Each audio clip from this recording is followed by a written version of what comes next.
അംബേദ്കറിന്റെ autobiography ഉയർത്തിപ്പിടിച്ചുകൊണ്ടാണ് Abhijith ദീപ്കെ എയർപോർട്ടിൽ നിന്ന് പുറത്തേക്ക് ഇറങ്ങിയത്. അറസ്റ്റ് ഒന്നും ഉണ്ടായില്ല. അവരിപ്പം പ്രതിഷേധിച്ചുകൊണ്ടിരിക്കുകയാണ്. വൈകിട്ട് 5 മണി വരെയുണ്ട് പ്രതിഷേധം. ധർമ്മേന്ദ്ര പ്രധാൻ ഇറങ്ങിപ്പോണം, അല്ലെങ്കിൽ ഇറങ്ങിപ്പോടാ ധർമ്മേന്ദ്ര പ്രധാനെ എന്ന് പറയുന്ന ഒരു രീതിയിലാണ് അവരുടെ പ്രതിഷേധം നടക്കുന്നത്. ശരിക്കും പറഞ്ഞു കഴിഞ്ഞാൽ ഇറങ്ങി പോകേണ്ടത് തന്നെയല്ലേ? ധർമ്മേന്ദ്ര പ്രധാൻ ഇറങ്ങിപ്പോകണം എന്നുള്ള കാര്യത്തിൽ ഒരു സംശയമില്ല. അതുകൊണ്ട് മാത്രം കാര്യമായില്ല. പക്ഷെ ആരെങ്കിലും ഒരാൾ ഇതിന്റെ ഉത്തരവാദിത്വം ഏറ്റെടുത്തുകൊണ്ട് രാജിവെക്കണം എന്നുള്ളതാണ്. ഇപ്പോൾ ഏറ്റവും പ്രധാനപ്പെട്ട കാര്യം എന്ന് പറയുന്നത് BJPക്ക് മനസ്സിലായിട്ടുള്ള ഒരു കാര്യം, ഇതിൽ BJP ഡിഫൻസിലാണ് എന്നുള്ളൊരു ബോധ്യത്തിലേക്ക് BJP വന്നു. അതിൻ്റെ പ്രധാനപ്പെട്ട കാര്യം ഇപ്പോൾ കഴിഞ്ഞ ദിവസങ്ങളിൽ നാഷണൽ ചാനലുകളിലൊക്കെ നടന്നിട്ടുള്ള ഒരു 10-15 ഡിബേറ്റുകളുണ്ട്. ആ ഡിബേറ്റുകൾ മുഴുവൻ എടുത്തു നോക്കിയാൽ BJP തന്നെ പറഞ്ഞുകൊണ്ടിരിക്കുന്ന ഒരു വാദം എന്താണെന്നറിയും. ആ വാദം എന്ന് പറയുന്നത് നീറ്റ് പരീക്ഷയിൽ ഇന്നല്ല ലീക്കേജ് ഉണ്ടാകുന്നത് 10-20 കൊല്ലങ്ങളായിട്ടുള്ളതാണ് എന്നുള്ളതാണ് പറഞ്ഞുകൊണ്ടിരിക്കുന്നത്. അപ്പോൾ ആ 20 കൊല്ലങ്ങളായിട്ടുണ്ട്, അതുകൊണ്ട് ഞങ്ങളെ മാത്രം പറയില്ലേ, 20 കൊല്ലങ്ങളായിട്ട് കഴിഞ്ഞ 2004 മുതൽ 2026 വരെയുള്ള കാലഘട്ടത്തിനിടക്ക് 2.25 ലക്ഷം കുട്ടികളാണ് മരിച്ചിട്ടുള്ളത് ഈ പരീക്ഷ ലീക്കേജുമായി ബന്ധപ്പെട്ട് മാത്രം. അപ്പോൾ അങ്ങനെ 2.25 ലക്ഷം കുട്ടികൾ മരിച്ചിട്ടുണ്ടെന്ന് BJP തന്നെ സമ്മതിക്കുകയാണ്. രണ്ടാമത്തെ കാര്യം എന്ന് പറഞ്ഞിട്ടുണ്ടെങ്കിൽ അപ്പോൾ ഈ CJPയുടെ കോക്രോച്ച് ജനതാ പാർട്ടിയുടെ ആളുകൾ ഇപ്പോൾ ചർച്ചയ്ക്കുണ്ട്. ആ ചർച്ചയ്ക്കുള്ള പിള്ളേർ നല്ല വിവരമുള്ള പിള്ളേരാണ്. അതുകൊണ്ട് അവർ ചോദിക്കുന്നത്, ശരി പണ്ടിങ്ങനെ ഉണ്ടായിരുന്നു, അത് മാറ്റാനാണ് സിസ്റ്റം പ്രകാരം നിങ്ങളെ പുതിയ ഗവൺമെന്റ് ഞങ്ങൾ അധികാരത്തിലേറ്റിയത്. അപ്പം ഞങ്ങൾ ഇപ്പോഴുള്ള ഗവൺമെന്റിനോടല്ലാതെ പിന്നെ പഴയ ഗവൺമെന്റിനോട് പോയി ചോദിക്കാൻ പറ്റുമോ ഇപ്പോഴുള്ള സിസ്റ്റം മാറ്റാൻ എന്നാണ് അവർ ചോദിക്കുന്നത്.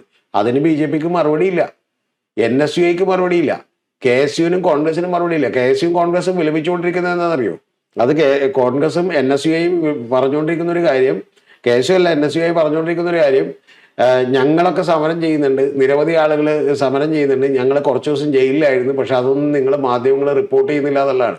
അപ്പോൾ യഥാർത്ഥത്തിൽ ഇതിൻ്റെ പിന്നിലുള്ള കാര്യം എന്ന് പറഞ്ഞാൽ ധർമ്മേന്ദ്ര പ്രധാന്റെ കാര്യം കുറച്ച് ഘട്ടത്തിലാണ്. എന്ത് സംഭവിക്കുമെന്ന് വേണമെങ്കിൽ ഞാൻ ഇപ്പോഴേ പ്രഡിക്റ്റ് ചെയ്യാം. ഗൗതം അറിയേണ്ടത് ഉടനെ തന്നെ മന്ത്രിസഭ പുനഃസംഘടന ഉണ്ടാവും. അപ്പം ധർമ്മേന്ദ്ര പ്രധാനെ ഒഴിവാക്കും, അല്ലെങ്കിൽ ധർമ്മേന്ദ്ര പ്രധാന് വേറൊരു വകുപ്പ് കൊടുക്കും. പക്ഷെ ഇതുകൊണ്ടാണെന്ന് പറയില്ല. പക്ഷെ ഇത് ഉയരുന്ന വലിയ പ്രതിഷേധമാണെന്നും ഇതിനെ അടിച്ചമർത്താൻ നോക്കരുതെന്നും ജന്തർ മന്ദറിൽ അവർ പ്രതിഷേധിച്ചിട്ട് പോട്ടെ എന്നും അതിന് ചെറിയ തക്കിട തരികിട പണികൾ ചെയ്താൽ മതിയെന്നുമാണ് ഗവൺമെന്റ് തീരുമാനിച്ചിട്ടുള്ളത്. അതിന്റെ കാരണം എന്ന് പറയുന്നത്, ഇപ്പൊ JNUവിൽ ഒരു വിദ്യാർത്ഥി ഇന്ന് രാവിലെ ബൈറ്റ് കൊടുക്കുന്നുണ്ട്. കാരണം അവരൊരു വലിയ സംഘമായിട്ട് എത്തിയിട്ട് ചില റോഡുകൾ തടഞ്ഞേക്കാണ്. എന്ന് പറഞ്ഞാൽ ജന്തർ മന്ദറിലേക്ക് അവർ എത്തരുത് എന്ന് പറഞ്ഞാൽ ഇവരുടെ ഒപ്പം വലിയ ആളുകളുണ്ട് എന്നുള്ളത് കാണിക്കരുത്. അത് മാത്രമാണ് ഇവരുടെ ഉദ്ദേശം. ഇനി അതിനും അപ്പുറത്തേക്കുള്ള ആളുകൾ വന്നാൽ ഇന്നലെ ധ്രുവറാത്തേക്ക് വീഡിയോ ചെയ്തിട്ടുള്ള പോലെ ഇത് ചിലപ്പോൾ ആ ഇടക്ക് ആളുകളെ തിരികെ കയറ്റി പ്രശ്നം ഉണ്ടാക്കാൻ ശ്രമിച്ചിരുന്നു. പക്ഷെ അത്തരത്തിലുള്ള പ്രശ്നം ഒന്നും ഉണ്ടാക്കാൻ കഴിയാത്ത രീതിയിലാണ് ഇവരുടെ പ്രതിഷേധം. കാരണം ഒന്നാമത്തെ കാര്യം താങ്കൾ പറഞ്ഞ പോലെ ആദ്യത്തെ തന്നെ ഇത് ഗംഭീരമായ പ്ലാനാണ്, വെൽ ഡിസൈൻഡ് ആണ്.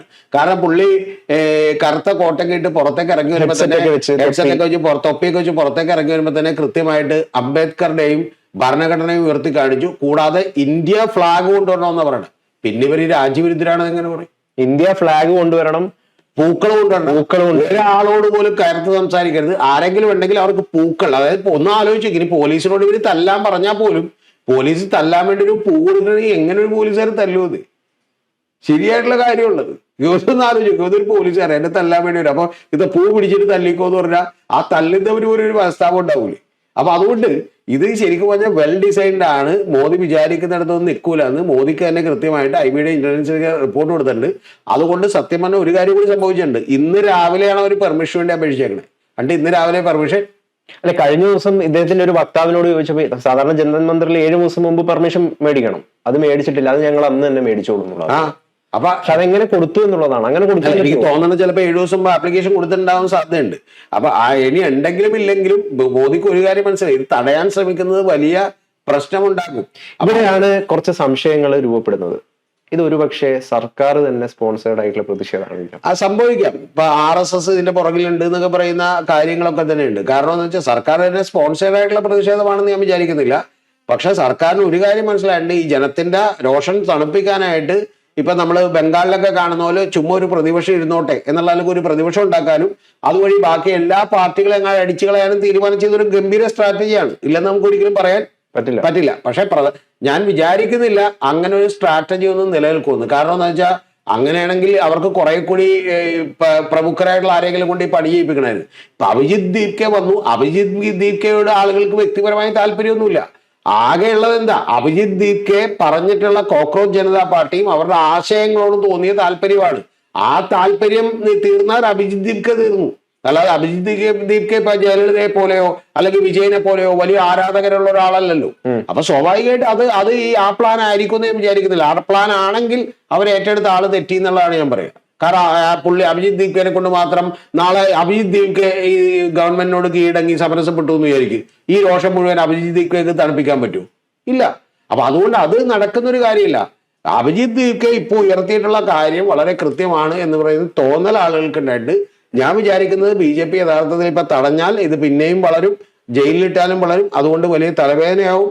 അതുകൊണ്ട് എന്താണെന്ന് വെച്ചിട്ടുണ്ടെങ്കിൽ എല്ലാ പദ്ധതിയും പൊളിക്കുന്ന രീതിയിലാണ് അവരുടെ പ്ലാൻ. ഇപ്പൊ ഇന്നലെ തന്നെ ധ്രുവറാത്തിയുടെ വീഡിയോ വന്നതോടുകൂടി മൊബൈലുകൾ ഉയർത്തിപ്പിടിക്കണം, പുറത്തുനിന്ന് ആരെങ്കിലും ഇൻട്രൂഡ് ചെയ്യാൻ വേണ്ടി ശ്രമിച്ചാൽ അവരേതെങ്കിലും കല്ലെടുത്തെറിഞ്ഞാൽ നിങ്ങൾ തലവേദനയാകും എന്നൊക്കെ പറയുന്ന കാര്യത്തോടുകൂടി അത് പൊളിഞ്ഞു. കാരണം എന്ന് വെച്ചാൽ 100 കണക്കിന് മൊബൈലുകളാണ് ഇന്ന് മറ്റേ എയർപോർട്ടിൽ നിന്ന് വരുമ്പോൾ തന്നെ എന്ത് ചെയ്തിട്ടുള്ളത്, ഷൂട്ട് ചെയ്തുകൊണ്ടിരിക്കുക. ഇനി രണ്ടാമത്തെ കാര്യം, അഭിജിത് ദീപ്കെ കൃത്യമായിട്ട് പറഞ്ഞിരുന്നു നിങ്ങൾ ആരും എന്നെ സ്വീകരിക്കാൻ വേണ്ടി എയർപോർട്ടിലേക്ക് വരണ്ട. ആകെ ഗവൺമെന്റ് ഇപ്പൊ ഇന്ന് ചെയ്തുകൊണ്ടിരിക്കുന്ന പണി എന്താണെന്ന് വെച്ചിട്ടുണ്ടെങ്കിൽ അതിലേക്കുള്ള വഴികൾ മുഴുവൻ തടസ്സപ്പെടുത്തിക്കൊണ്ടിരിക്കുകയാണ്. എന്ന് പറഞ്ഞാൽ അങ്ങനെ ആളുകളെ വിടില്ല, അതുവഴി വിടില്ല, ഇതുവഴി വിടില്ല എന്ന് പറഞ്ഞുകൊണ്ട് ആളുകളെ ബുദ്ധിമുട്ടിച്ചുകൊണ്ടിരിക്കുകയാണ്. പക്ഷെ അതൊന്നും കൊണ്ടിട്ട് ഈ പ്രസ്ഥാനം ഇനിയിപ്പോ കുറച്ചുപേരെ വന്നുള്ളൂ, കൂടുതൽ പേരെ ഉണ്ടായില്ല എന്ന് പറയുന്നുണ്ട്. ഒന്ന്. രണ്ടാമത്തൊരു കാര്യം, ഗൗതം പറഞ്ഞൊരു കോൺസ്പിറസി തിയറിക്ക് ഒരു അടിസ്ഥാനമില്ലാത്തത്. അങ്ങനെയാണെങ്കിൽ നാഷണൽ മീഡിയാസ് മുഴുവൻ ഇത് കവർ ചെയ്യണ്ടേ? ഇന്ന് ഒരു നാഷണൽ മീഡിയയും ഇത് കവർ ചെയ്യുന്നില്ല. അപ്പൊ അതിന്റെ അർത്ഥം തന്നെ നമുക്ക് മനസ്സിലാക്കാൻ കഴിയില്ല. അതിന്റെ അകത്ത് ഇവരുടെ മാനിഫെസ്റ്റോയിൽ പറഞ്ഞിരിക്കുന്ന ഒരു 3-ാമതോ 4-ാമതോ എഴുതിയ ഒരു പ്രധാനപ്പെട്ട കാര്യമാണ് അംബാനിയും അദാനിക്കെതിരെയാണ് അത് കൊട്ട്. അതെ, നാഷണൽ മീഡിയ കവർ ചെയ്യും. അപ്പൊ അതുകൊണ്ട് തന്നെ നാഷണൽ മീഡിയ കവർ ചെയ്യാത്തത് കൊണ്ട് തന്നെ അവരെ സംബന്ധിച്ച് വലിയ സന്തോഷമായിട്ടുണ്ടാവും. കാരണം എന്ന് വെച്ചാൽ അവര് ഈ നാഷണൽ മീഡിയ കവർ ചെയ്താലുള്ള ഗുണം എന്താ? ഇപ്പൊ ഒരു 1000 പേരെ വന്നിട്ടുള്ളൂ അല്ലെങ്കിൽ 2000 പേരെ വന്നിട്ടുള്ളൂ എന്നുള്ള കൗണ്ട് പുറത്തേക്കും. ഇതിപ്പോ അതില്ല. ഇപ്പൊ സകല ലോക്കൽ ന്യൂസ് ചാനലുകൾ കവർ ചെയ്യാണ്. രണ്ടാമത് ഇവരുടെ ന്യൂസ് പുറത്തു പോകുള്ളൂ. അപ്പൊ ഒന്ന് ആലോചിച്ച് നോക്കുക, ഗൗതം ഒരു പരിപാടി എത്തുന്നു, ഗൗതത്തിന്റെ ആളുകൾ തന്നെ ഷൂട്ട് ചെയ്ത ദൃശ്യങ്ങൾ മാത്രമേ പുറത്തു പോകുള്ളൂ എന്ന് പറഞ്ഞാൽ ഗൗതത്തിന് അത്രയും സന്തോഷം വരണ്ട. പണ്ടായിരുന്നെങ്കിൽ ഇത് ബുദ്ധിമുട്ടാ. കാരണം എന്താ, പണ്ടായിരുന്നെങ്കിൽ ഈ വ്യൂവർഷിപ്പ് നഷ്ടപ്പെട്ടു പോകും, ആളുകളൊക്കെ അറിയിക്കാൻ ഒരു വഴിയില്ല. ഇന്നിപ്പോ അതിന്റെ ആവശ്യമില്ല. ഇത് ഇൻസ്റ്റാ റീലുകളായിട്ട് ഓരോ മിനിറ്റ് ബൈ മിനിറ്റ് പുതിയ പുതിയ റീലുകൾ ഇതിനൊപ്പം ആഡ് ചെയ്തുകൊണ്ടിരിക്കുകയാണ്. എന്ന് പറഞ്ഞാൽ 2,20,00,000 പേര് അവരുടെ കൂട്ടത്തിൽ തന്നെ ഉണ്ട്. അവർ ഈ ഇൻസ്റ്റാ റീലുകൾ പ്രചരിപ്പിക്കാൻ തുടങ്ങിയാൽ പോരെ ഈ ഇന്ത്യ രാജ്യത്തുള്ള 20 കോടി പേരറിയാനായിട്ട്? മതി, പ്രശ്നം തീരും. അപ്പൊ അതുകൊണ്ട് ഇത് യഥാർത്ഥത്തിൽ ഇതൊരു തുടക്കമാണ് എന്നാണ് ഞാൻ വിചാരിക്കുന്നത്. ഇപ്പൊ ആളെത്ര വന്നാലും ശരി, ഇതൊരു വലിയ തുടക്കമാണ്. ആ തുടക്കത്തിന് ഏറ്റവും വലിയ പ്രത്യേകത കൂടിയുണ്ട്. ഇപ്പൊ അരവിന്ദ് കെജ്രിവാളിന്റെ ഒപ്പം തന്നെ ആദ്യമേ തന്നെ ഒരു വമ്പൻ ജനക്കൂട്ടം ഉണ്ടായിരുന്നില്ല. ആദ്യം മത്സരിച്ചപ്പോഴത്തേക്ക് ഒറ്റക്ക് അധികാരത്തിലേക്ക് എത്താനും പറ്റിയില്ല. പക്ഷേ പ്രധാനപ്പെട്ട ഒരു കാര്യം ഉണ്ടായിരുന്നു. അതെന്താണ്? എണ്ണം പറഞ്ഞ ആളുകളാണ് കൂടെ നിന്നിരുന്നത്. യോഗേന്ദ്ര യാദവ്, പ്രശാന്ത് ഭൂഷൺ, അതുപോലെയുള്ള ആളുകളാണ് കൂടെ നിന്നിരുന്നത്. അത് മതി. വിവരവും മറ്റേ അറിവുമുള്ള ആളുകൾ കൂടെ നിന്നാലുള്ള പ്രശ്നം എന്താണെന്ന് വെച്ചിട്ടുണ്ടെങ്കിൽ നാളെ ഇപ്പൊ തന്നെ അവർ 3 ഒഫീഷ്യൽ സ്പോക്സ്മാൻമാരെ പ്രഖ്യാപിച്ചിട്ടുണ്ട്. ഗംഭീര പെർഫോമൻസ് ആണ് ആ പിള്ളേരുടെ. കാരണം അവർ പറയുന്നത്, നിങ്ങൾ പറയുന്ന കാര്യം ഞങ്ങളെ പഠിപ്പിക്കണ്ട. 2004 മുതൽ 2026 വരെയുള്ള 22 കൊല്ലങ്ങൾ കൊണ്ടിട്ട് 280-ലധികം വരുന്ന സ്കാം ഞങ്ങൾ തന്നെ കണ്ടെത്തിയിട്ടുണ്ട്. അതുകൊണ്ട് നിങ്ങൾ ഈ പറയുന്ന കോൺഗ്രസ് ഗവൺമെന്റ് കാലത്തുണ്ടായിരുന്നു, ഈ കാലത്തുണ്ടായിരുന്നു എന്നും പറഞ്ഞ് ഞങ്ങളെ പഠിപ്പിക്കണ്ട. ഞങ്ങളിപ്പോ ചോദിക്കുന്നത് ഇപ്പോഴുള്ള ഗവൺമെന്റിന് നിർത്താൻ പറ്റൂല എന്നുള്ളതാണ് ചോദ്യം. പെട്ട് വേറെ ഒന്നും പറയാനില്ല. അപ്പൊ അതുകൊണ്ട് ഗൗതം അറിയേണ്ടത് ഇതങ്ങനെ നിസ്സാരമായിട്ട് പോകും എന്ന് നമ്മൾ ഇന്നലെ വരെ വിചാരിച്ചു. ശരിക്കും പറഞ്ഞാൽ ഇന്നിപ്പോ എന്റെ പ്രതീക്ഷ കൂടുകയാണ്. ഞാൻ വിചാരിക്കുന്നില്ല നിസ്സാരമായിട്ട്. യഥാർത്ഥത്തിൽ കേരളത്തിൽ പോലും ഇപ്പൊ സത്യം പറഞ്ഞ 20,000 വോളണ്ടിയേഴ്സ് അവർക്ക് ഉണ്ടാവും എന്നുള്ളതാണ്. നിസ്സാര കാര്യമല്ല അത്, നിസ്സാര കാര്യമല്ല. ഇപ്പൊ ഗൗതം ഒന്ന് ആലോചിച്ച് നോക്കൂ, കോൺഗ്രസ് എസ് കടന്നപ്പള്ളി രാമൻ യഥാർത്ഥത്തിൽ കോക്രോച്ചിനെ പൊളിക്കാൻ ശ്രമിക്കുന്നത് ഇതിന് പിന്നിൽ RSS ആണ്, ഇതിൽ RSS നുഴഞ്ഞു കയറി എന്നൊക്കെ പറഞ്ഞിട്ട് ഇതിനെ പൊളിക്കാൻ ശ്രമിക്കുന്നത് പലരും. അങ്ങനെയല്ല, ആദ്യം പറഞ്ഞുകൊണ്ടിരുന്നത് ഇതിന് പിന്നിൽ പാകിസ്ഥാൻകാരുടെ ആണ് ഫോളോവേഴ്സ് മൊത്തം എന്നുള്ളത്. ഇപ്പൊ പാകിസ്ഥാനിൽ സത്യം പറഞ്ഞ പാവം പിടിച്ച ആളുകൾ അവിടെ അവരിത് അറിഞ്ഞിട്ട് പോലുമില്ല. അപ്പൊ ആദ്യം പാകിസ്ഥാൻകാരാണെന്ന് പറഞ്ഞു. പിന്നെ അഭിജിത് ദീപ്കെ എന്നെ പുറത്തേക്ക് വിട്ടു, ഇതിൽ 94% പേര് ഇന്ത്യക്കാരാണ് എന്ന് പറഞ്ഞു. അതോടുകൂടി പടിവാളി. പിന്നെ നമ്മുടെ മലയാളത്തിലുള്ള ചില ആളുകൾ ഇരുന്ന് കരയുന്നത് അത് കേട്ടിട്ട് എനിക്ക് ചിരി വന്നു പോയി. 3 ലക്ഷം ഫോളോവേഴ്സ് അവരുടെ കുറഞ്ഞു എന്നാണ്. 2,20,00,000 ഫോളോവേഴ്സ് 3 ലക്ഷം പേരുടെ കുറഞ്ഞ എന്ത് സംഭവിക്കാനാണ് ഗൗതം? ഇവിടെയുള്ള പല യൂട്യൂബേഴ്സിന്റെയും ജേണിക്കകത്ത് അവർ പല പ്രശ്നങ്ങളിൽ പെടുമ്പോഴും, ഞാൻ പറഞ്ഞ ഇപ്പൊ സുജിത് ഭക്തൻ അടക്കമുള്ള ആള് പല പ്രശ്നത്തിൽ പെടുമ്പോഴും 1,50,000 ഒക്കെ ഫോളോവേഴ്സ് കുറയാറുണ്ട്. പക്ഷെ പിന്നെ അത് എന്ത് ചെയ്യും? കൂടും മേക്കപ്പ് ചെയ്യും. അങ്ങനെ തന്നെയാണ് സംഭവിക്കുക. അപ്പൊ അതേപോലെ തന്നെ ഇവരുടെ കാര്യത്തിൽ ഇത് കുറഞ്ഞു എന്നൊക്കെ പറഞ്ഞ് ആഹ്ലാദിക്കുന്നതിന് പിന്നിലെ കാര്യം യഥാർത്ഥത്തിൽ ഇവരെ ഭയമായതുകൊണ്ടാണ്. ഇപ്പൊ തന്നെ സത്യം പറഞ്ഞ ഗൗതം ഒന്ന് ആലോചിച്ച് നോക്ക്, ഇവരൊരു പുല്ലും അല്ലെന്നുണ്ടെങ്കിൽ നാഷണൽ മീഡിയക്ക്, ന്യൂസ് 18 അതുപോലെ തന്നെ ബാക്കിയുള്ളവർക്കും അദാനിയുടെ ചാനലിനും അംബാനിയുടെ ചാനലിനും ഒക്കെ സംപ്രേഷണം ചെയ്യാൻ പാടില്ല. ഒരു ന്യൂസ് അല്ലേ ഗൗതം, അതിനെ പ്രൊഫഷണലി അപ്രോച്ച് ചെയ്യണ്ടേ? എന്താ ചെയ്യാൻ പറ്റാത്തത്? ഇത് വലിയ തലവേദനയാവും എന്നുള്ള ഭയമുള്ളതുകൊണ്ടാണ്. അല്ലാതെ ഞാൻ തിരിച്ചു ഗൗതത്തോട് ചോദിക്കട്ടെ, അവർക്കെതിരെ പറയുന്നൊന്നും അവർ എന്ത് ചെയ്യാറില്ല, സംപ്രേഷണം ചെയ്യാറില്ല. എന്തോരം സംപ്രേഷണം ചെയ്യണം ഇല്ലേ? ഇവിടെയുള്ള എല്ലാ ചാനലുകളും ആ ചാനലുകൾക്കെതിരെ, മാധ്യമങ്ങൾക്കെതിരെ പറയുന്ന അടക്കം പലപ്പോഴും സംപ്രേഷണം ചെയ്യാറുണ്ട്. കാരണം എന്താ?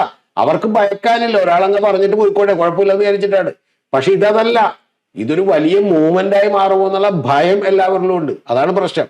പിന്നെ ഗൗതം ഉദ്ദേശിക്കുന്ന പോലെ മറ്റേ ഭയങ്കരമായ നമ്പറൊന്നും വേണ്ട ചേഞ്ച് കൊണ്ടുവരാൻ. 140 കോടി ജനങ്ങളിൽ ശരിക്കും പറഞ്ഞാൽ 23 കോടി വോട്ടേ ആർക്കുള്ളൂ. 100 കോടി പേര് വോട്ട് ചെയ്യുന്നതിൽ 23-25 കോടി വോട്ടേ മാക്സിമം വന്ന BJPക്ക് ഉള്ളൂ. 13 കോടി വോട്ട് ആർക്കുണ്ട് കോൺഗ്രസ്.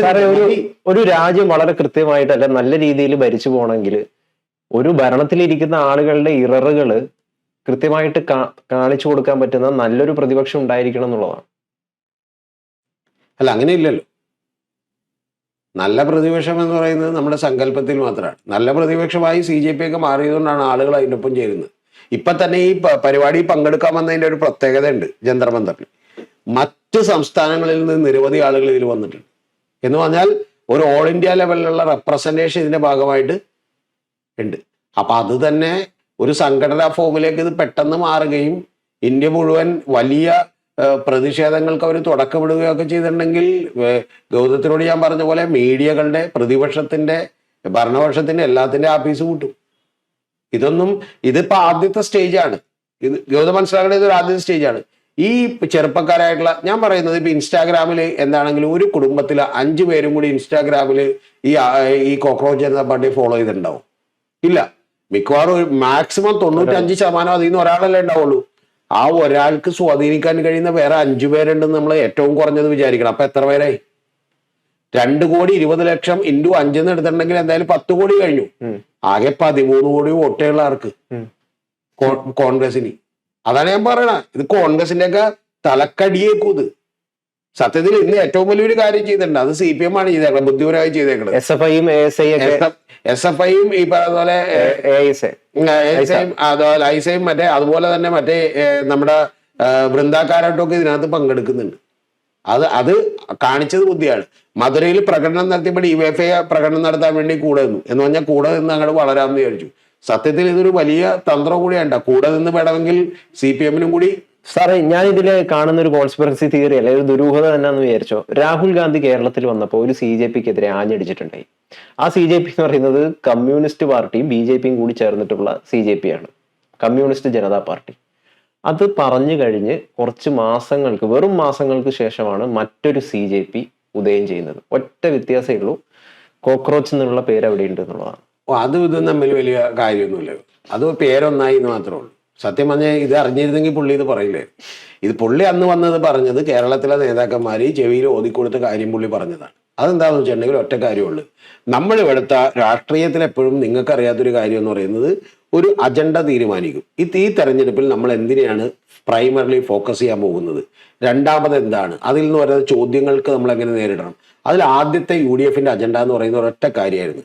2019-ലെയും 2024 ലോക്സഭയിലെയും തെരഞ്ഞെടുപ്പിന്റെ റിസൾട്ട് ഇവിടെ റീക്രിയേറ്റ് ചെയ്യുക. അങ്ങനെ ചെയ്യണമെങ്കിൽ ഒറ്റ കാര്യം ചെയ്യണം. BJPക്കെതിരെ കോൺഗ്രസിന് ആളുകൾ വോട്ട് ചെയ്യുന്നത് പോലെ മതന്യൂനപക്ഷങ്ങൾ മുഴുവനായും ഏതാണ്ട് 90% വന്ന് ഞങ്ങൾക്ക് വോട്ട് ചെയ്താൽ 110 സീറ്റുകളിൽ നമ്മൾ ജയിക്കും, 111 സീറ്റ് ജയിക്കും. അപ്പൊ അതിനുവേണ്ടി എന്ത് ചെയ്യണം?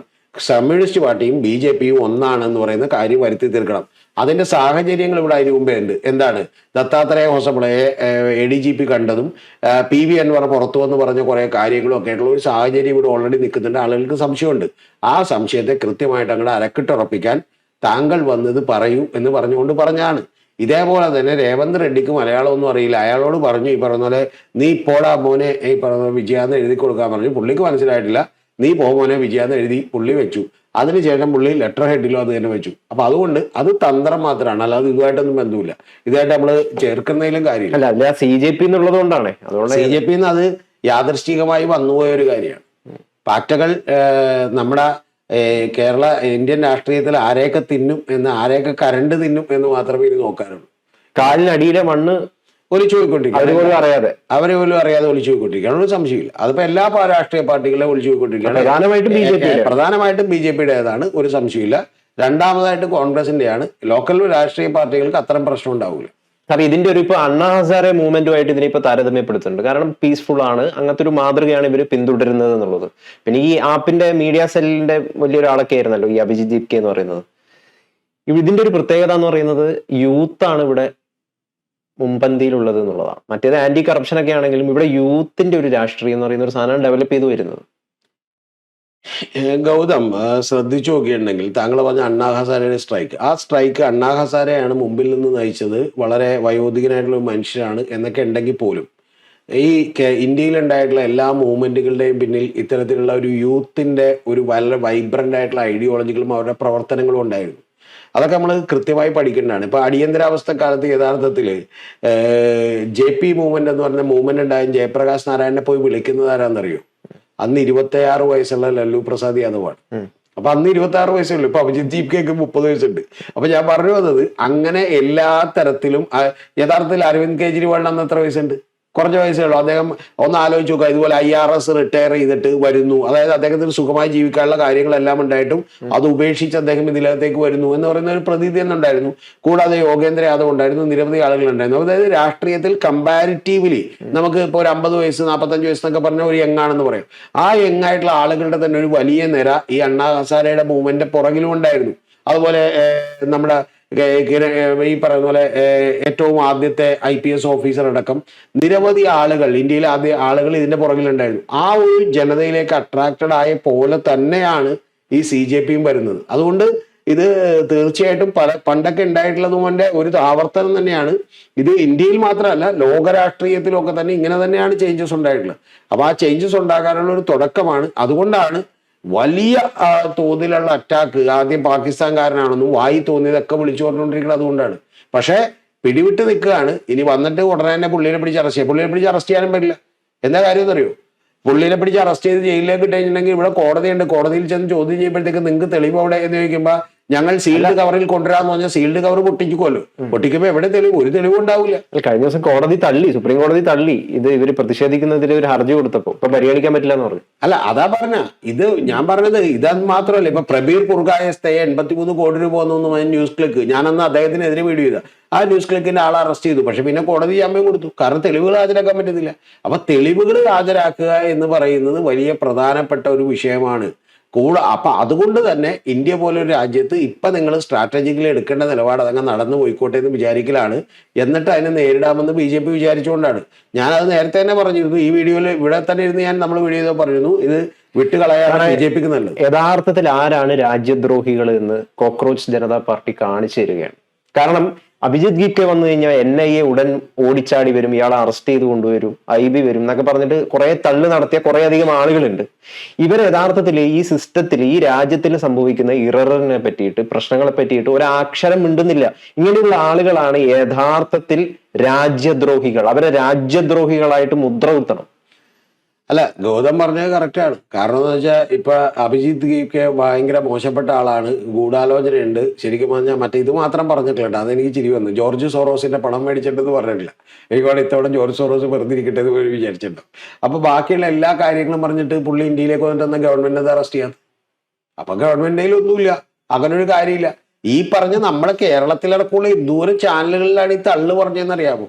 അഭിജിത് ദീപ്കെ ഭീകരനാണ്, പുറകിൽ വേറെ ആളുണ്ട്, ഇന്ത്യയിലേക്ക് വരാതെ പുറത്തു നിന്ന് ചെയ്തുകൊണ്ടിരിക്കുകയാണ്. ചില ആളുകളൊക്കെ അതിന് വിട്ടിട്ട് ധൈര്യം ഉണ്ടെങ്കിൽ ഇന്ത്യയിലേക്ക് വാടാന്നൊക്കെ പറയും. അഭിജിത് ദീപ്കയ്ക്ക് മനസ്സിലാവില്ല മലയാളമുള്ള, അതുകൊണ്ട് വാടാന്നൊക്കെ പറഞ്ഞ് വെല്ലുവിളിക്കുകയും ചെയ്തു. ഇവിടെ വന്നിറങ്ങി ഇപ്പൊ പുള്ളി പരിപാടി പങ്കെടുത്തുകൊണ്ടിരിക്കുന്നത്. ഇത് ചെയ്യാൻ പറ്റില്ല. പിന്നെ അവര് വളരെ ശ്രദ്ധിച്ചത് അതിന്റെ കാര്യം അറിയാമോ? ഒന്നാമത്തെ കാര്യം മറ്റേ ഇത് പറഞ്ഞപ്പോ തന്നെ പൊളിഞ്ഞു. ഇന്ത്യയുടെ കൊടിയുമായിട്ട് ഇവിടെ വരെ. രണ്ടാമത്തത് ഭരണഘടനയായിട്ട് ഇവിടെ വരെ. നമ്മൾ സംവിധാനം ബഹുമാനിക്കുന്നു, ഇന്ത്യയുടെ കൊടി ബഹുമാനിക്കുന്നു, ഇന്ത്യയെ ഞങ്ങൾ ശാന്തമായ ഇന്ത്യയെ ഇഷ്ടപ്പെടുന്നു. വരുന്ന പോലീസുകാർക്ക് പൂക്കൾ കൊടുക്കണമെന്ന് പറഞ്ഞാൽ പണി പാടി. പിന്നെ സത്യം പറഞ്ഞിട്ടുണ്ടെങ്കിൽ ഇനി ഒറ്റ വഴിയുണ്ട്. അത് ഇന്നലെ അനുകൂലിക്കാനും പറ്റില്ല എന്ന് പറയുന്ന ഒരു പിന്നെ അല്ല, ഇന്ന് പോലും ചില ചാനലുകളിൽ നിന്ന്, മലയാളം ചാനലുകളിൽ നിന്ന് ചിലർ തള്ളുന്നത് അവരുടെ ആഗ്രഹമാണ്. അവരോട് ഒരിക്കലും ഇവന്മാര് സമാധാനപരമായിട്ടൊരു പ്രകടനം നടത്തുമെന്ന് ഞാൻ വിചാരിക്കുന്നില്ലത്. സത്യത്തില് ഞാൻ തന്നെ പേടിച്ചിരുന്നൊരു കാര്യം ഇവരുടെ ഇടയിലോട്ട് ആരെങ്കിലും കയറ്റി വിടുമെന്നുള്ളതാണ്. പക്ഷെ ഇന്ന് അതും പാളി. കാരണം എന്താ വെച്ചാൽ നിങ്ങൾ 24 മണിക്കൂറും ചുറ്റുമുള്ള മൊബൈൽ ഉയർത്തിപ്പിടിച്ച് ഷൂട്ട് ചെയ്യണമെന്ന് പറഞ്ഞേക്കണം. അപ്പൊ ഷൂട്ട് ചെയ്യണമെന്ന് പറഞ്ഞിട്ടുണ്ടെങ്കിൽ പിന്നെ ആ പണി നടക്കില്ല. കാരണം എന്താണെങ്കിലും ഉണ്ടല്ലോ, ക്യാമറകൾ ഉണ്ടാവും, ആളുകൾ ഉണ്ടാവും, നാച്ചുറലി പിന്നെ എന്ത് ചെയ്യും? അപ്പൊ എല്ലാം കൊണ്ടും ഈ പദ്ധതികൾ മുഴുവൻ പൊളിഞ്ഞു. ഇനി ഇവർ ഇതേപോലെ തന്നെ ശ്രദ്ധിച്ചാണ് മുന്നോട്ട് പോകണമെങ്കിൽ ഒരു എക്സ്ട്രീം ലെവലിലുള്ള നിലപാടുകളും അവരെടുക്കുന്നില്ലെങ്കിൽ അവർ വളരെ സമാധാനപരമായിട്ടാണ് പ്രതിഷേധിക്കാൻ തീരുമാനിച്ചെങ്കിൽ പണിവാണ്. നമ്മളൊക്കെ ഒരുപാട് പിണറായി വിജയൻ സർക്കാരിനെതിരെ, LDFനെതിരെ കുറെ അധികം കുറ്റങ്ങൾ പറഞ്ഞിട്ടുണ്ട്. അതേപോലെ തന്നെ VD സതീശന്റെ പോരായ്മകളെ കുറിച്ചൊക്കെ പറഞ്ഞിട്ട് നമ്മളൊക്കെ കേരള വിരുദ്ധരാണോ? അല്ല, കേരള വിരുദ്ധരാണോ? പിണറായിയെ ചീത്ത വിളിക്കുന്നവരൊക്കെ കേരള വിരുദ്ധരാണോ? അങ്ങനെ ഒരിക്കലും CPM പറഞ്ഞിട്ടില്ലല്ലോ. നിങ്ങൾ പലപ്പോഴും വല്ല കേന്ദ്ര നയത്തിന്റെ കാര്യത്തിലോ അല്ലെങ്കിൽ നിങ്ങൾ കേരളത്തോടൊപ്പം നിൽക്കുന്നില്ല എന്നുള്ള പരാതി ഉന്നയിച്ചിട്ടുണ്ടാവും. ഗൗതം, ഈ ലോകത്തെവിടെയും ആളുകൾ ഉപയോഗിക്കുന്ന ഒരു തന്ത്രം എന്താണെന്ന് വെച്ചാൽ, ഇപ്പൊ നേരത്തെ കഴിഞ്ഞ വീഡിയോയിൽ നമ്മൾ പറഞ്ഞ പോലെ നമ്മൾ മുസ്ലിം സമുദായത്തിലെ എക്സ്ട്രീം നിലപാടെടുക്കുന്ന തീവ്ര നിലപാടുകാർക്കെതിരെ എന്തെങ്കിലും പറയുമ്പോൾ ആ തീവ്ര നിലപാടുകാർ വന്നിട്ട് പറയുന്നത് എന്താ അറിയോ? നിങ്ങൾ സമുദായത്തിനെതിരാന്ന് പറയും, നിങ്ങൾ അപ്പുറത്തെ സംഘപരിവാറാണെന്ന് പറയും. ഹിന്ദു സമുദായത്തിലെ എക്സ്ട്രീം തീവ്രവാദികൾക്കെതിരെ നിലപാടെടുത്താൽ അവർ ഉപയോഗിക്കുന്ന പരിചയം ഇതാണ്. എന്താണ്? നിങ്ങൾ ഹിന്ദു സമുദായത്തിനെതിരെ പറയുന്നു പറയും. കാരണം അവർക്ക് ഒറ്റക്ക് നിലനിൽപ്പില്ല, അവർ പൊളിഞ്ഞടങ്ങുമെന്നറിയാം. ഇതേപോലെ തന്നെ ലോകത്തിലെ ഏത് രാഷ്ട്ര തലവന്മാരും ഉപയോഗിക്കുന്ന പരിപാടിയാണ് എന്തെന്ന്, നിങ്ങൾ രാജ്യ വിരുദ്ധ. ഇതിൽ ഏറ്റവും പ്രശ്നത്തിലാക്കുന്നത് മുസ്ലിങ്ങളെയാണ്. ഒരു സംശയവും ഇല്ലാതെ ഗൗതത്തിനോട് കാര്യം പറയാം. ഇതിലെ ഏറ്റവും വലിയ രാജ്യവിരുദ്ധരാണെന്ന് വെച്ചാൽ രാജ്യം ഭരിക്കുന്ന മന്ത്രിമാരായിട്ടുള്ള ആളുകളാണ്. കാരണം ഈ നമ്മുടെ ഇന്നലെ ആകാംക്ഷ ചതുർവേദി അടക്കമുള്ള 6 പേരുടെ മരണത്തിന് ഉത്തരവാദികളാരാണ്? അവർ ഇന്ത്യയെ സ്നേഹിക്കുന്നവരാണോ? ഈ പേപ്പർ ലീക്കേജ് ഉണ്ടായി കൊള്ളയടിക്കുന്നവർ ഇന്ത്യയെ സ്നേഹിക്കുന്നവരാണോ? ഈ പറയുന്ന ഒരു മാഫിയ സംഘത്തെ പടുത്തുയർത്തിയിട്ട് ഈ പറയുന്ന പോലെ പേപ്പർ ലീക്കേജ് മാസത്തിലും ആഴ്ചയിലും ഓരോ വർഷവും നടക്കുന്നത് ഈ പറയുന്ന പോലെ അവർ ഇന്ത്യ സ്നേഹിക്കുന്ന ആളുകളാണോ? ഈ ഇന്ത്യ വിരുദ്ധരാണെന്ന് പറയുന്നവർ ഇതിന് മറുപടി പറയണം.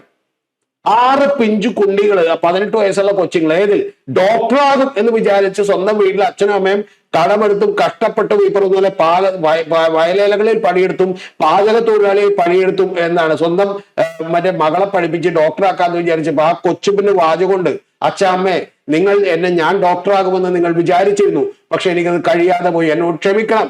ഞാൻ ഈ പറഞ്ഞ പോലെ കഴിഞ്ഞ തവണ പരീക്ഷ എഴുതിയപ്പോൾ ഞാൻ 650 മാർക്ക് കിട്ടുമെന്ന് വിചാരിച്ചിരുന്നു, പക്ഷെ അടുത്ത പരീക്ഷ എഴുതാൻ എനിക്ക് ധൈര്യമില്ല, അതുകൊണ്ട് ഞാൻ പോകുന്നു എന്നാണ്. അവര് ഇന്ത്യ വിരുദ്ധരാണോ?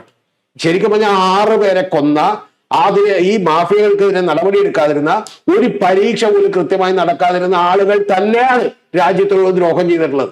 അതിലൊരു സംശയമില്ല. അത് അവർ അറിയാതെയാണോ എന്ന് അറിയാത്തതുകൊണ്ടാണ് ഞാൻ രാജ്യദ്രോഹികൾ എന്ന് വിളിക്കാത്തത്. പക്ഷെ അറിഞ്ഞുകൊണ്ടാണെങ്കിൽ അവർ രാജ്യദ്രോഹികളാണ്. അറിഞ്ഞുകൊണ്ടാണെങ്കിൽ രാജ്യദ്രോഹികളാണ്, ഇന്ത്യയെ തകർക്കാൻ പോകുന്നവരാണ്, ഒരു സംശയമില്ല അവർ. അതുകൊണ്ട് അവരൊക്കെ കൂടി ഇരുന്നിട്ട് അവർക്കെതിരെ ഒരു പ്രതിഷേധം വരുമ്പോൾ പ്രതിഷേധിക്കുന്നവർ രാജ്യദ്രോഹിയാവും എന്ന് പറയുന്ന ശുംഭത്തരൊക്കെ പറയാനായിട്ട് നമ്മളെ എന്ത് ചെയ്യണം? ഇനി വേറെ പക്ഷെ ബുദ്ധിയുള്ളവര്, വിവേകമുള്ളവരൊക്കെ കൃത്യമായിട്ട് ഈ നീറ്റിലെ ചോദ്യപേപ്പറിന്റെ ചോർച്ചകളെ കൃത്യമായിട്ട് അതിനെ എതിർത്തിട്ടുണ്ട്, അതിനെതിരെ സംസാരിച്ചിട്ടുണ്ട്. പക്ഷെ ചില ആളുകളുണ്ട്, ഈ ന്യായീകരണ തൊഴിലാളികൾ, എന്റെ ഇവരെ കാര്യമാണ് കഷ്ടം. ഒരു കാര്യം മനസ്സിലാക്കണം. ഇപ്പൊ ഞാൻ അങ്ങനെ പറയുന്നത് തെറ്റാണെങ്കിൽ പോലും ഇപ്പൊ നമ്മൾ സാധാരണ ഒരാൾ മരിച്ചു പോകുന്നു എന്ന് പറയുന്ന പോലെയല്ല. ഒരു ജീവിതത്തിലെ വലിയ ആസ്പിറേഷനോടുകൂടി വളരണമെന്ന് വിചാരിച്ച് ജീവിതത്തിലെ ബുദ്ധിമുട്ടുകളും കഷ്ടപ്പാടുകളും ഒക്കെ അനുഭവിച്ച് അനുഭവിച്ചതിൽ നിന്ന് എങ്കിലും ഞാൻ പഠിച്ച് ഡോക്ടറാകണം അല്ലെങ്കിൽ എഞ്ചിനീയർ ആകണം, ഇന്ത്യയിലെ ഏറ്റവും വലിയ കോളേജുകളിൽ പഠിക്കണമെന്ന് വിചാരിച്ച ഈ 1.25 ലക്ഷത്തോളം വരുന്ന കുട്ടികളാണ് 2004 മുതൽ 26 വരെയുള്ള 22 കൊല്ലങ്ങൾക്കുള്ളിൽ ഇന്ത്യയിൽ ആത്മഹത്യ ചെയ്തത്. ഇതൊന്നും വാർത്തയാക്കാത്ത മാധ്യമങ്ങളും ഇതിനെ മൂടി വെക്കുന്ന ഭരണകൂടങ്ങളും ഇന്ത്യ സ്നേഹിക്കുന്ന ആളുകളാണ്. ഇവരാണ് യഥാർത്ഥത്തിൽ ഈ പറഞ്ഞ പോലെ ഈ അഴിമതികൾക്ക് കൂട്ട് നിന്നിട്ടുണ്ടെങ്കിൽ അവരാണ് ഏറ്റവും വലിയ ഇന്ത്യ വിരുദ്ധർ. അവരെയാണ് പടിക്ക് പുറത്താക്കേണ്ടത്, അല്ലാതെ CJP അല്ല. കോക്രോച്ചുകൾ നിങ്ങൾ ഉദ്ദേശിക്കുന്ന പോലെ നിസ്സാരമായി ഇനിയിപ്പോ അവസാനിച്ചാലും ഇല്ലെങ്കിലും ഞാൻ പറയുന്നത് ഇതിനെതിരെയുള്ള പ്രതിഷേധം ഇന്ത്യയിൽ ഉയർന്നു വരുന്ന കാലം വിദൂരമാണെന്ന് ഞാൻ വിചാരിക്കുന്നില്ല. അത് ഉണ്ടാകും എന്നുള്ളതാണ് യാഥാർത്ഥ്യം. ഞാൻ അവസാനമായിട്ടൊന്ന് ചോദിക്കാം, BJPയുടെ മോഡിയുടെ കാലിന്റെ അടിയിൽ നിന്ന് മണ്ണ് ഒഴുകി പോവാണ്? ഒരു സംശയമില്ല. മോദിയുടെ കാലിന്റെ അടിയിൽ നിന്ന് മണ്ണൊഴുകി പോകാൻ തുടങ്ങിയത് 2024 മുതൽ തന്നെയാണ്.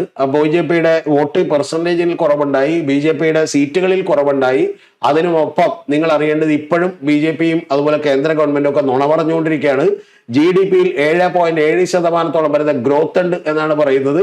പക്ഷെ എല്ലാ വലിയ ഇന്റർനാഷണൽ ഏജൻസികളും അത് തെറ്റാണെന്നാണ് പറയുന്നത്. അതുകൊണ്ട് നുണകളുടെ കൊട്ടാരവുമായിട്ട് ഒരു കാലം നിങ്ങൾക്ക് പിടിച്ചേക്കാൻ പറ്റില്ല. അങ്ങനെ പിടിച്ചു നിൽക്കാനുള്ള അവസാന ശ്രമമാണ് CJPയുടെ കാര്യത്തിൽ 49% പേർ പാകിസ്ഥാനിലാണെന്നും അവർ ഇന്ത്യ വിരുദ്ധരാണെന്നും നടത്തിക്കൊണ്ടിരിക്കുന്നത് ഇതേവരെ. അല്ലെങ്കിൽ ഗവൺമെന്റ് തെളിവ് കൊണ്ടുവരട്ടെ, നമുക്ക് വിശ്വസിക്കാം. തെളിവ് കിട്ടുന്നത് വരെ ഇന്ത്യ ഗവൺമെന്റിനും ഇന്ത്യയിലെ മിലിറ്ററിക്കും ഇന്ത്യയിലെ ഈ പറഞ്ഞ റോ എന്ന് പറയുന്ന ഏജൻസിക്കും ഇന്ത്യയിലെ CBIക്കും ഇന്ത്യയിലെ പോലീസിനും ഒന്നും കണ്ടെത്താൻ കഴിയാതിരിക്കുമ്പോൾ നിങ്ങൾ ഒരു ആരോപണം ഉന്നയിക്കുന്നത് അടിസ്ഥാനരഹിതമാണ്.